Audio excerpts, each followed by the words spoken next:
누가복음 19장 11절부터 27절 말씀. 그들이 이 말씀을 듣고 있을 때에 비유를 더하여 말씀하시니 이는 자기가 예루살렘에 가까이 오셨고 그들은 하나님의 나라가 당장에 나타날 줄로 생각함이더라. 이르시되 어떤 귀인이 왕위를 받아가지고 오려고 먼 나라로 갈 때에 그 종 열을 불러 은화 10문화를 주며 이르되 내가 돌아올 때까지 장사하라 하니라. 그런데 그 백성이 그를 미워하여 사자를 뒤로 보내어 이르되 우리는 이 사람이 우리의 왕됨을 원하지 아니하나이다 하였더라. 귀인이 왕위를 받아가지고 돌아와서 은화를 주은 종들이 각각 어떻게 장사하였는지를 알고자 하여 그들을 부르니 그 첫째가 나와 이르되 주인이여 당신의 한 문화로 10문화를 남겼나이다. 주인이 이르되 잘하였다 착한 종이여 네가 지극히 작은 것에 충성하였으니 10고을 권세를 차지하라 하고 그 둘째가 와서 이르되 주인이여 당신의 한 문화로 5문화를 만들었나이다. 주인이 그에게도 이르되 너도 5고을을 차지하라 하고 또 한 사람이 와서 이르되 주인이여 보소서 당신의 한 문화가 여기 있나이다. 내가 수건으로 싸두었었나이다. 이는 당신이 엄한 사람인 것을 내가 무서워함이라. 당신은 두지 않은 것을 취하고 심지 않은 것을 거두나이다. 주인이 이르되 악한 종아 내가 내 말로 너를 심판하노니 너는 내가 두지 않은 것을 취하고 심지 않은 것을 거두는 엄한 사람인 줄로 알았느냐? 그러면 어찌하여 내 돈을 은행에 맡기지 아니하였느냐? 그리하였으면 내가 와서 그 이자와 함께 그 돈을 찾았으리라 하고 곁에 섰는 자들에게 이르되 그 한 문화를 빼앗아 10문화 있는 자에게 주라 하니 그들이 이르되 주여 그에게 이미 10문화가 있나이다. 주인이 이르되 내가 너희에게 말하노니 무릇 있는 자는 받겠고 없는 자는 그 있는 것도 빼앗기리라. 그리고 내가 왕됨을 원하지 아니하던 저 원수들을 이리로 끌어다가 내 앞에서 죽이라 하였느니라. 좋은 날입니다. 성령님께서 오늘도 여러분들의 심령 가운데 큰 은혜와 평강으로 함께하여 주시기를 주님의 이름으로 축복합니다.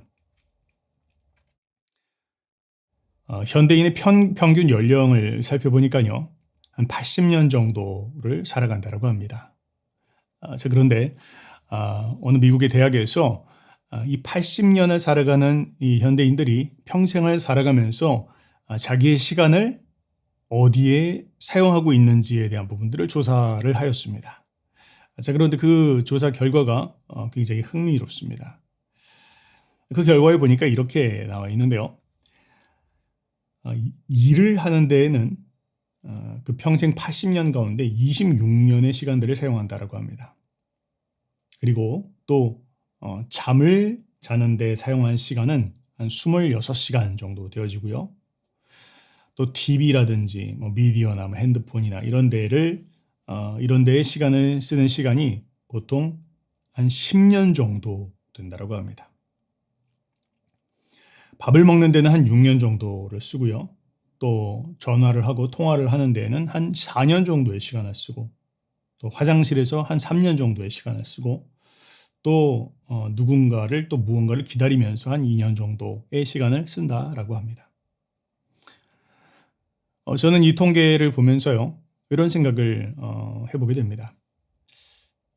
우리가 우리 인생을 나름대로 의미 있게 살아간다라고 하지만 그런데 정작 우리 인생을 한번 이렇게 살펴보면 의미 없는데 또 가치 없는데 우리의 인생의 시간들을 허비하고 있는 것은 아닌가, 우리가 이런 부분들을 한번 생각해 보아야 할 것입니다.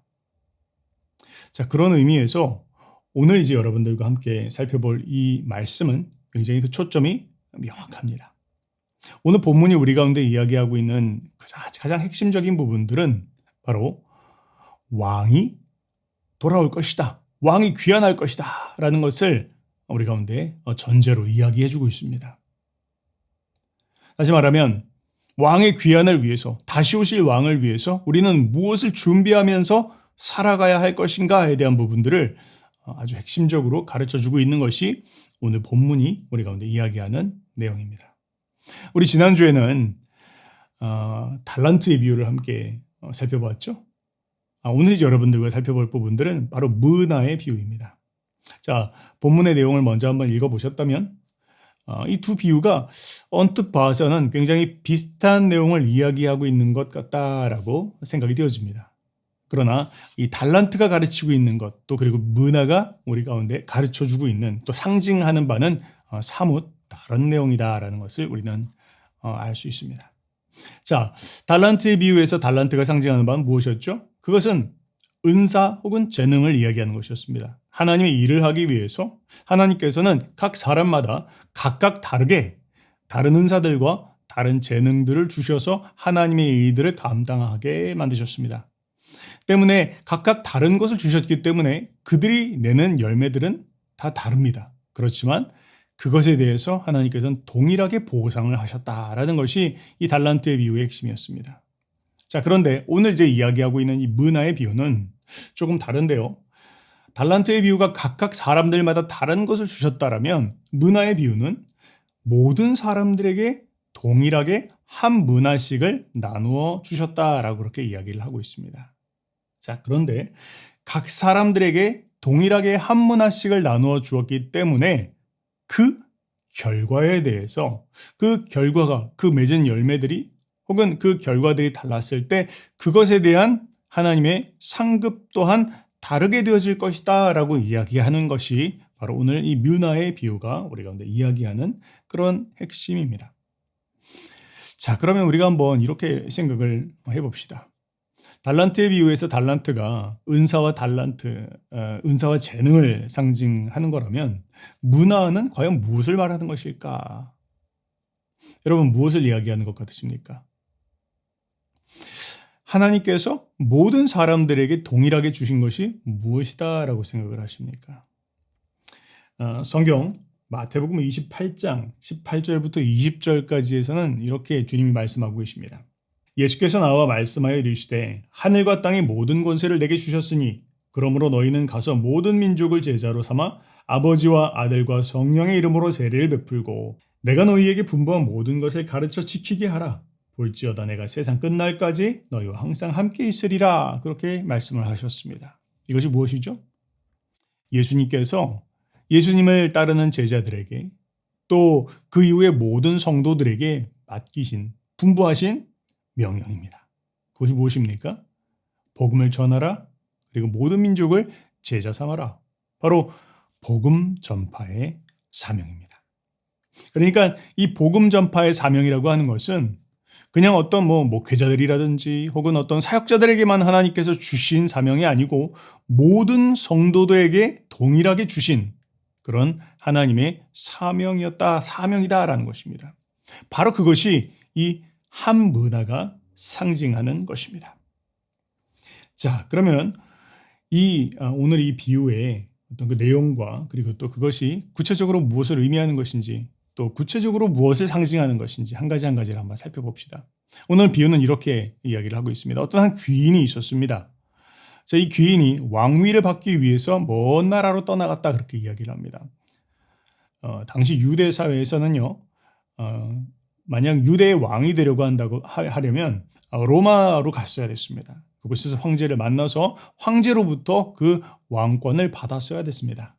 자, 그것을 배경으로 해서 그것을 전제로 오늘 예수님께서 이야기를 하는 것이죠. 사람들이 이해를 하기 쉽도록 이것을 들어서 설명을 하시는 겁니다. 자, 그래서 그 귀인이 왕위를 받기 위해서 먼 나라로 갔는데 이제 가기 전에 장사를 하기 위해서 자기의 종들을 다 불러다가 이제 그들에게 장사할 수 있도록 재산들을 나눠 주었습니다. 근데 모두에게 동일하게 이제 한 문화씩을 나눠 줬다 그렇게 이야기를 하고 있죠. 자, 그리고 나서 이제 그가 먼 나라로 떠났는데 그런데 오늘 이 이야기에는 달란트의 비유에는 나오지 않는 어떤 다른 이야기가 한 가지가 들어가 있는데 그것이 무엇이냐면 어떤 그 백성들 가운데 이 사람이 왕이 되어지는 것을 원치 않는 사람들이 있었다 그렇게 살짝 이야기를 하고 있습니다. 그러니까 모든 사람들이 그를 왕으로 인정하는 건 아니라는 것이죠. 자, 그런 상황 가운데에서 이제 그의 종들은 그 한 문화를 가지고 장사를 하기 시작합니다. 물론 오늘 본문에는 기록되어 있지 않지만 한번 생각해 볼 수 있는 건 그가 왕이 되는 것을 원치 않았던 사람들은 아마 그의 종들을 적잖이 핍박을 했을 것입니다. 장사하지 못하도록요. 자, 그런데 이제 시간이 흐르고 그가 돌아오게 됩니다. 왕위를 가지고 돌아오게 됩니다. 이제 그가 왕이 된 것입니다. 그리고는 그가 한 사람 한 사람 그의 종들을 불러다가 이제 물어봅니다. 이제 한 종이 이야기합니다. 주인이여, 저는 주인이 주신 그 한 문화를 가지고 10문화를 남겼습니다. 그렇게 이야기를 합니다. 그랬더니 주인이 그에게 착하고 충성된 종아, 네가 그 적은 것에 충성하였으니 내가 너에게 10고을의 권세를 맡기리라. 대단한 그런 보상을 해주죠.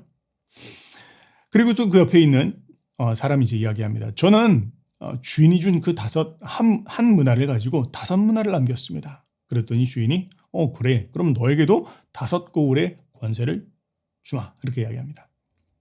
그래서 저기 보니까 또 얼굴이 흑빛이 돼서 부들부들 떨고 있는 한 사람이 있습니다. 누구입니까? 네, 그 한 문화를 받은 사람. 그 한 문화를 받았는데 한 문화를 남긴 사람입니다. 주인이 물어봅니다. 너는 왜 거기서 그러고 있느냐? 그리고 너는 무엇을 하였느냐? 이제 그가 이야기합니다. 주인이요, 주인이 저에게 준 그 한 문화, 저는 그것을 수건에 고스란히 잘 싸서 이렇게 돌려드립니다. 아니, 네가 어찌 이렇게 하였느냐? 저는 주인이 엄한 사람이라고 생각했습니다. 그래서 두려웠습니다. 저는 주인이 수고도 하지 아니하고 이익만 걷어가는 그런 사람이라고 생각하였습니다. 주인이 그 이야기를 듣고 화가 났습니다.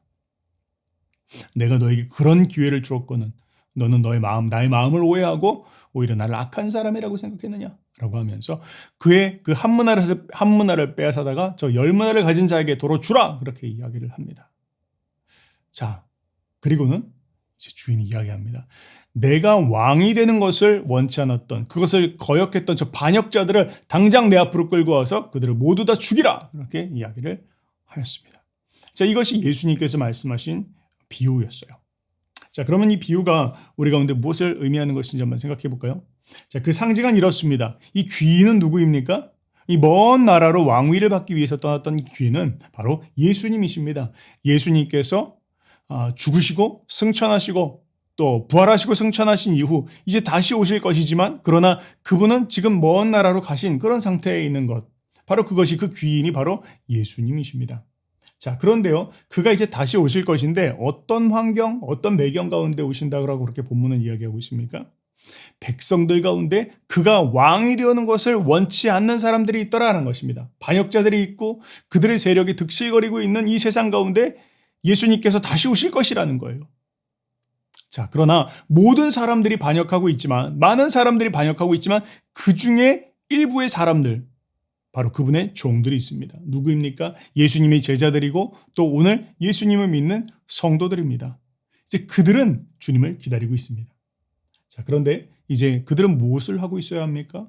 그가 왕권을 가지고 다시 돌아오시기 전까지 복음을 전파하며 예수 그리스도의 복음을 나누며 예수님의 제자들을 세우는 일들을 감당해야 한다라는 것을 오늘 본문은 이야기하고 있습니다. 그래서 이 문화는 바로 그리스도인들 모두가 가지고 있는 복음 전파의 사명, 또 제자 삼는 사명, 그것을 오늘 이야기한다라고 그렇게 이야기할 수 있는 것입니다. 그러니까 오늘 이 본문은요, 우리가 이 종말적인 그 틀을 가지고 이해하지 않으면 너무 그냥 우리는 1차원적으로 이해할 수밖에 없습니다. 핵심은 무엇입니까? 왕이 다시 오신다는 거예요. 예수님께서 그냥 부활하시고 승천하신 이후에 그냥 멀리 가버리신 게 아니라 그분께서 이제 진정한 왕이 되셔서, 처음에는 우리의 구원자로 오셨지만 그러나 이 땅 가운데 오실 때는 우리를 심판하시는 분으로, 왕 중의 왕으로, 온 우주 만물의 왕으로 그분께서 다시 오실 것이다라는 것을 전제로 해야 오늘 본문을 우리는 바로 이해할 수 있는 것입니다. 자, 그러면서 오늘 본문은 그 중요한 틀, 예수님께서 왕위를 받기 위해서 마치 먼 나라 간 것처럼 승천하셨고 이제 다시 오실 것인데, 그리고 이 세상 가운데에는 그분을 믿지 않는 사람들이 득실거리면서 반역적 일들을 막 저지르고 있는 그 상황 속에서 그분을 믿는 제자들이 무엇을 하면서 살아가야 되느냐에 대한 부분들을 우리 가운데 이야기하고 있다는 것입니다. 그리고 그 한 사람 한 사람에게 주님께서는 복음을 전파해라, 그리고 나의 제자들을 만들어라 라는 것을 사명으로 주시고 떠나셨다라는 것을 이야기합니다. 그러면서 오늘 본문은 3가지 종류의 사람들이 있었더라라고 그렇게 이야기하고 있어요. 자, 첫 번째 종류의 사람들은 누구입니까? 이 사람은 최선을 다해서 주님을 섬긴 사람들입니다. 누구예요? 바로 10문화를 남긴 사람들이죠. 주님께서 그에게 주신 그 한 문화를 가지고 10문화를 남겼습니다. 자, 여러분, 이 한 문화를 가지고 10문화를 남겼다. 얼마나 이 사람이 정말 고생을 했겠어요. 여러분, 한 문화가 얼마냐면요. 한 오늘날 돈으로 이야기하면 한 800만 원 정도 됩니다.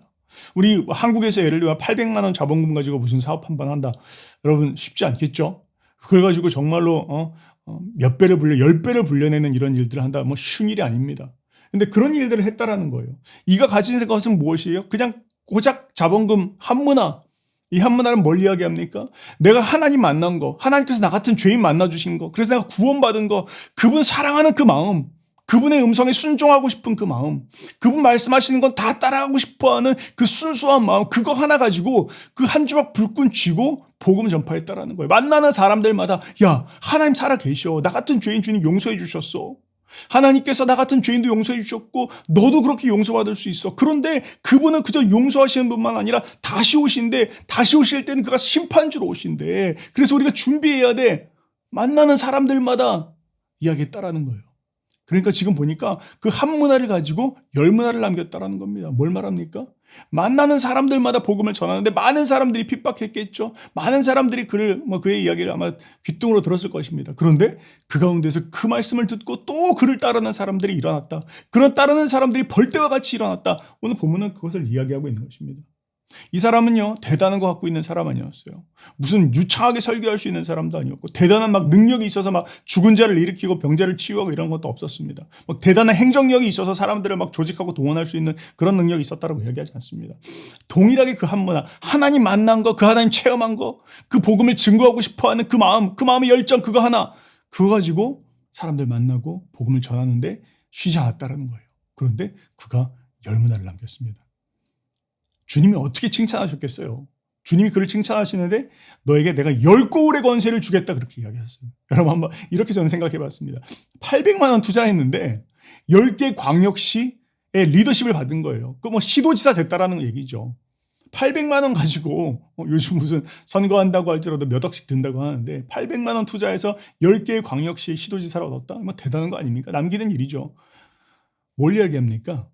이런 일이 있을 거라는 거예요. 주님 다시 오실 때 주님을 위해서 수고하고 애쓴 사람들은 그 갑절이 셀 수 없는 그 갑절의 일들로 하나님께서 그에게 보상하신다, 갚아주신다. 그걸 이야기하고 있는 것입니다. 반면에 두 번째 종류의 사람이 있습니다. 어떤 사람이에요? 그는 5달란트, 5문화를 남긴 사람입니다. 이 사람은 누굽니까? 왕이 귀환한다는 걸 알고 있습니다. 그리고 왕이 나에게 그 사명 주었다는 것도 알고 있습니다. 그런데 적당히 자기 자신을 위해서도 살아가는 사람이에요. 이 사람이 무슨 방향이 틀린 건 아니에요. 그런데 자기의 삶에 있어서 약간 누수가 있습니다. 하나님을 위해서도 열심히 살려고 하는 마음이 있지만 세상을 사랑하는 마음도 여전히 꿈틀거리고 있습니다. 그래서 교회에서는 참 헌신된 사람 같지만 그런데 교회 바깥만 나가면 카멜레온처럼 색깔이 살짝 변해요. 이런 사람이 있죠. 진짜 어쩔 수 없이 복음을 이야기해야 되는 그 순간 그때 사실은 말이야. 내가 예수님 믿는 사람이야. 이렇게 복음을 전하기도 하고 그런데 우연찮게 믿는 사람도 나오고 막 이런 류의 어떤 사람입니다. 완전히 헌신됐다라고 볼 수 없습니다. 그러나 부인한 건 아닙니다. 주님을 사랑하는 마음도 있습니다. 그런데 세상을 사랑하는 마음도 반씩 있습니다. 상급을 못 받는 건 아닙니다. 그런데 그에게 그렇게 큰 칭찬이 주어지진 않습니다. 그저 주님은 그에게 5고울을 차지해라 그렇게 이야기합니다. 뭐 이것도 엄청난 그런 보상을 받는 것이죠. 자, 그런데 문제는 뭡니까? 문제는 한 문화를 받는, 한 문화를 그대로 남겨온 사람, 이 사람이 굉장히 문제입니다. 이 한 문화 받은 사람은 어떤 사람이죠? 자기 자신만을 위해서 살아가는 사람입니다. 이 사람은 한 문화에 대해서 그렇게 가볍지 있게 여기지 않은 사람이에요. 복음이 뭐 그렇게 대단하다고. 응?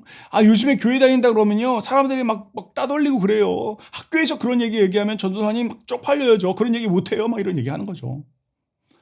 또 이 사람은 어떤 사람입니까? 이 사람은 내가 그 복음을 위해서 값을 치러야 된다는 것을 모르는 사람입니다. 내가 그 전한다고 해가지고 무슨 밥이 나옵니까? 떡이 나옵니까? 괜히 사업이나 망가지고 예수쟁이 복음 믿는다라고 하고 복음 전한다라고 하고 관계 틀어지고 저는 그거 못합니다. 입 다물고 있는 거죠. 또 이 사람은 주인에 대해서 신뢰하지 않고 있습니다.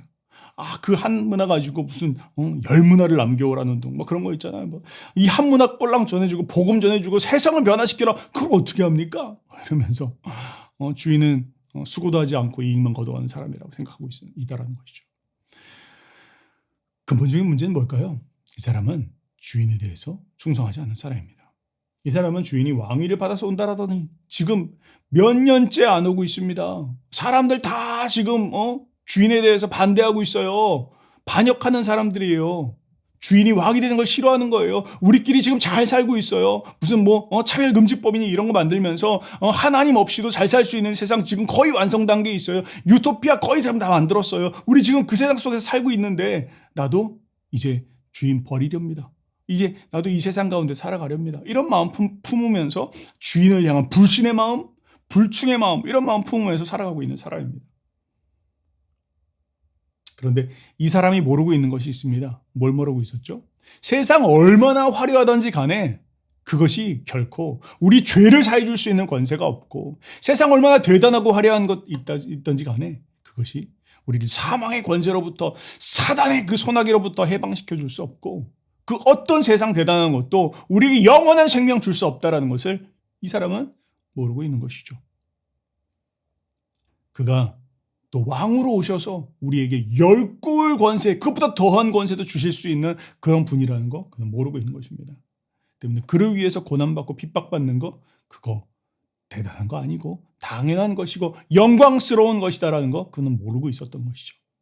바로 그것이 그 한 사람이 받았던, 그 한 사람, 이 한 문화를 남겨온 사람의 모습인 것입니다.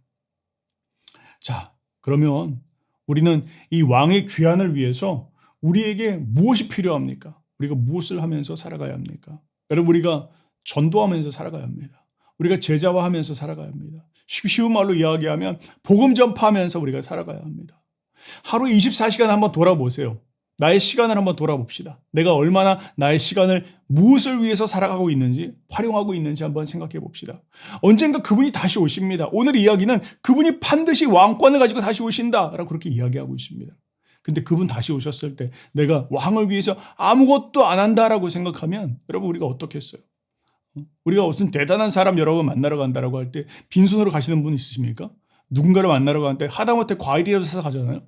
우리 왕 중 왕이신 예수님께서 다시 오실 때 우리가 무엇을 가지고 그분 만날 겁니까? 빈손 갖고 그분 만날 겁니까? 오늘 본문은 그것을 이야기하고 있는 것입니다. 내가 너희들에게 주신 그 하나의 한 문화, 복음을 증거하고 또 그들을 예수 그리스도의 제자로 삼고 또 교회를 개척하고 하나님의 나라를 확장하라는 그 사명, 모두에게 동일하게 주신 그 사명, 그 동일한 기회, 그것을 어떻게 활용했느냐, 주님 그것을 따져 물으시겠다, 그렇게 말씀하고 계신 것입니다. 사랑하는 여러분, 우리는 정말 이 다시 오실 왕을 맞이할 수 있는 그런 준비를 하고 있는지 오늘 다시 한번 생각해 보았으면 좋겠습니다. 온 우주의 왕이시며 왕 중의 왕이신 그분께서 다시 오셔서 반역자들을 모두 다 그분의 발 앞에 꿇리시고 그들을 처단하시고 멸하실 때, 이제 그분의 자녀들로서, 그분의 종으로서 그분 앞에 서게 될 우리들은 무엇을 가지고 설 것이냐에 대한 부분들 오늘 우리가 깊이 한번 생각해 보아야 할 것입니다. 그렇게 승리하시는 저와 여러분들 되시기를 주님의 이름으로 축복합니다.